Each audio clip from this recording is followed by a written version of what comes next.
একজন ফকির একটা কুকুরকে বলল, কুকুর, তোর 3টি অভ্যাস খুব খারাপ। কুকুর বলল, সেই খারাপ অভ্যাসগুলো কি কি? ফকির বলল, 1, তুই দেয়ালে প্রস্রাব করিস। 2, তুই ফকির দেখলে ঘেউ ঘেউ করিস। 3, তুই রাতে ঘেউ ঘেউ করে মানুষের ঘুম নষ্ট করিস। ফকিরের এই কথা শুনে কুকুরটি উত্তর দিয়ে বলল, 1, আমি জমিনে এই জন্য প্রস্রাব করি না, কারণ আল্লাহর কোনো বান্দা হয়তো জমিনে বসে আল্লাহকে সেজদা করবে। 2, আমি ফকির দেখলে এই জন্য ঘেউ ঘেউ করি যে তারা আল্লাহর কাছে না চেয়ে মানুষের কাছে কেন চায় তারা।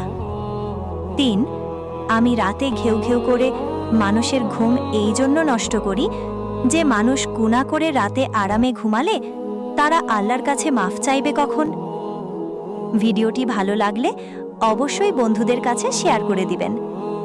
ধন্যবাদ সবাইকে।